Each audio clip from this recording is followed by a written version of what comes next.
We are live. We are the Scholars of Wrestling. We have risen from the ashes. School of the Masses. Welcome to the year-end Scholly Awards. This is episode... Do you know what episode we're at right now?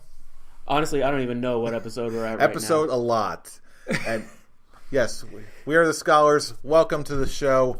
And this is our annual year-end Scholly's best of, worst of, everything in the world of wrestling. We're here to talk about it, run down the good, the bad, the ugly, and just plain memorable. Isn't that right, Scholar Tarek? The clear liquid is set. Quick chug. It is delicious clear liquid. Now let's just take a look at 2017. Was it good? Yes. Was it bad? Yes. Was it ugly? Oh, yeah, it was very ugly. Well, not all ugly. There was definitely a lot to look forward to this year and a lot to enjoy. Isn't that right, Scholar Brian? Indeed. There was also a lot to absolutely hate, and we'll be going into all of that today. There will be a lot of this needed. Oh, yes. So let's just jump right into it with the first category, which is Superstar of the Year / Wrestler of the Year, whoever we think is some of the best, basically the best wrestler this year. We're going to give it to them. Fool, who do you have in mind? When I thought about Superstar of the Year, there's only one phenomenal one, and that is AJ Styles. And you really can't argue the fact that the man, when it comes to just high-profile matches, AJ Styles knows how to deliver. Oh, yeah, absolutely. And honestly, I'm going to go with AJ Styles for Best Wrestler of the Year. Also, there are a lot of wrestlers who had really good years this year, but pound for pound, this was literally another great year for AJ Styles, especially now that he's really coming into his own and he's getting the reputation in WWE for not only being a phenomenal worker, but also as a very reliable workhorse, too, as evidenced by his emergency fill-in match with Finn Balor and it turning out to be an absolute masterpiece, one of the best matches of the year. So this I see as sort of the genesis of AJ Styles being a top guy. He was always a really high caliber talent, but this is where WWE truly recognizes him as being a top echelon player. Brian? Can't go wrong. It's all across the board, baby. What can you say about this guy that hasn't already been said? 2 years in a row, he's going to be all across the board best superstar that we've had, and it's going to be for years to come. I can feel it. This guy pulled a good match out of Jinder Mahal's ass the first time. That's saying a lot. Okay, the second time, Jinder Mahal was so bad that it made AJ Styles match a meh, which is awkward. But other than that, he was the best match on WrestleMania with Shane McMahon, of all people. Okay. I remember you saying that you were very,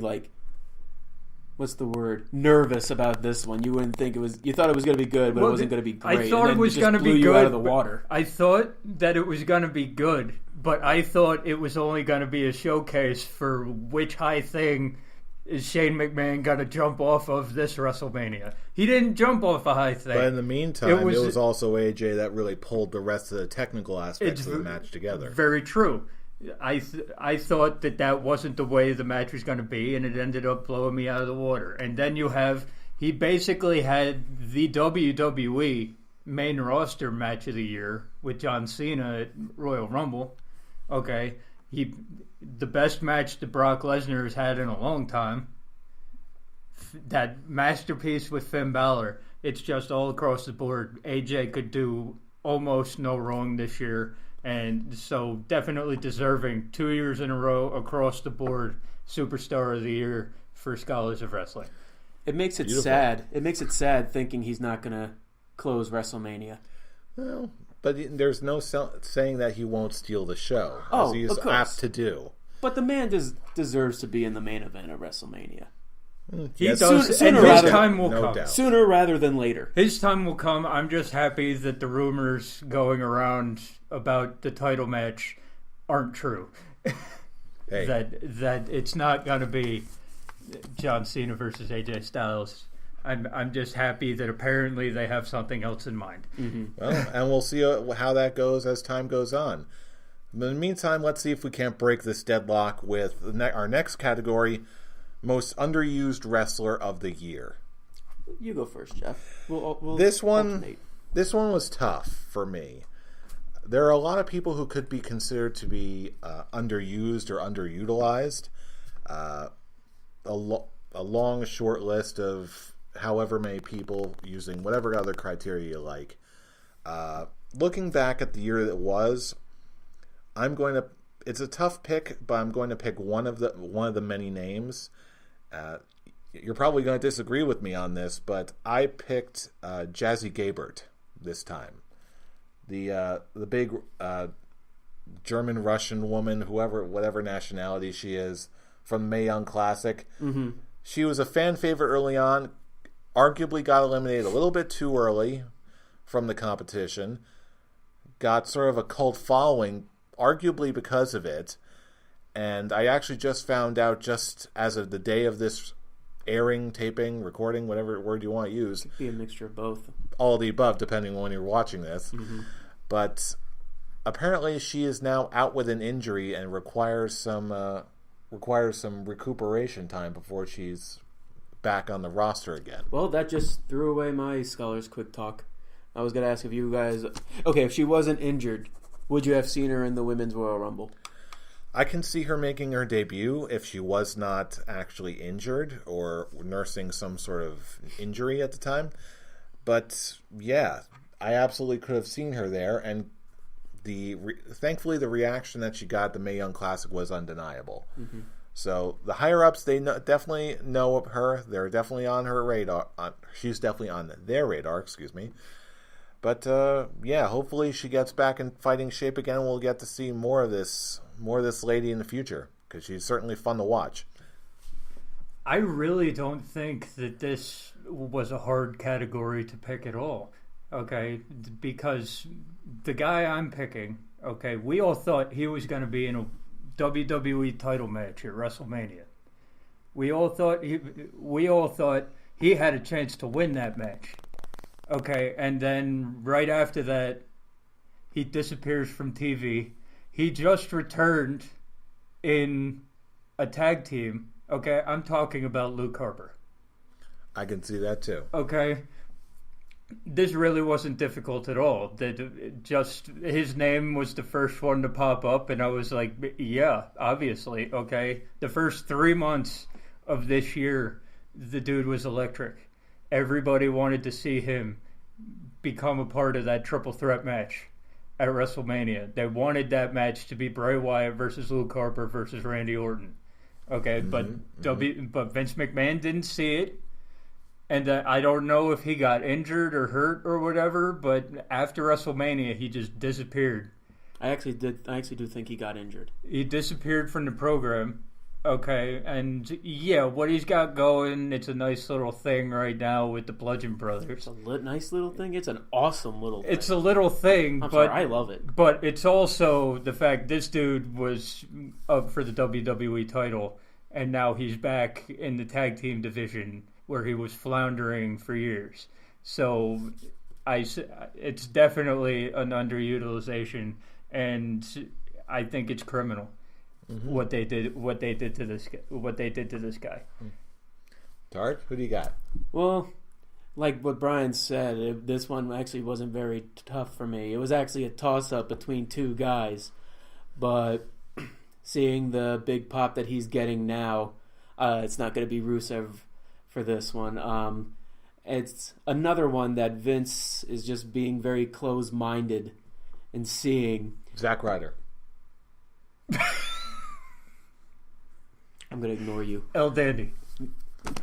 El Dandy's not on the roster yet. I was expecting him to say James Ellsworth, but that's just me. I guess I threw that one in. But no, seriously, the one that no ideas.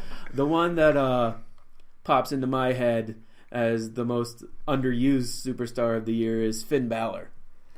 I can see. The man was in line of getting a title shot at Royal Rumble, but Vince is now thinking, oh, this guy just doesn't connect, so we'll just throw him down and face a bunch of lower card superstars. The Miz Taraj. Now he had a squash match with Kurt Hawkins.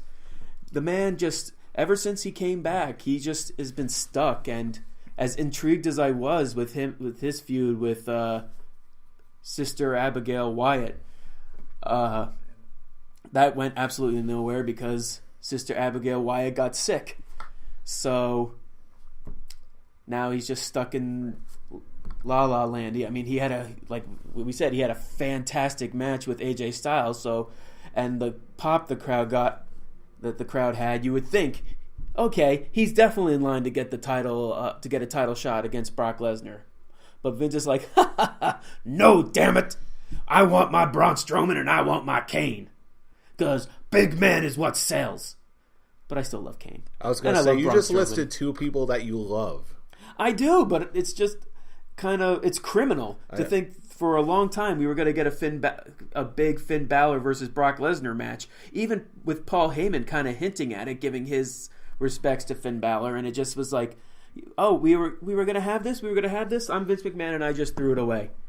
And Finn Balor deserves a lot more. And whenever the next superstar shakeup comes along, I hope he moves to SmackDown. Imagine seeing AJ Styles versus Finn Balor for the title. Imagine seeing them team up and have some kind of Bullet Club thing. Imagine Finn Balor versus Shinsuke Nakamura for the title. Please. The possibilities are endless now. Please, let's not get too excited too soon. Let's not have Jeff explode all over the camera. Or in this case, in a couple of weeks, Climax. Shush. I will not. But speaking of, let's talk about our next category, Breakout Star of the Year.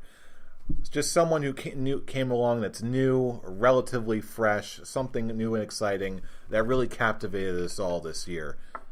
Brian, who do you got? Once again, this wasn't really very hard for me. This was the year of Braun Strowman. Really, this as much as we talked shit about him last year, the last 2 years. Okay, this year he broke out into the big man that almost everybody loves now. He gets big pops. Okay, he's done everything you can do to get him over this year, and I'm watching videos of the most amazing moves, the most violent stuff on YouTube of the year, and about 3/4 of it is Braun Strowman throwing things around, throwing people around, throwing chairs at people's faces, breaking rings into, of course, the ambulance, and garbage trucks, all of it. And really, before this year, okay, all you heard was bad talk about Braun Strowman, and now I think he's going to win the title next year. He's got to. Okay, but for me, it was easy. Breakout Star of the Year, Braun Strowman. Tarek, what'd you pick? Brian, you just took the words right out of my mouth, and I hate you for it. Yeah, it's obviously Braun Strowman. The man, ever since his repackaging, Monster Among Men, going through nothing but squash matches, and then that moment that sold me as a big Braun Strowman guy was him just saying, I'm done with these squash matches. Their squash matches are bullshit. Give me real competition. And we just see him getting so much better and better and better. We got to thank the Big Show for training him. And I really do hope that Braun Strowman did end the Big Show, like end his in-ring career, debuting in WWE in a cage and getting by throwing Austin out of a cage, and then ending his career being the one thrown out of a cage. It's poetic justice.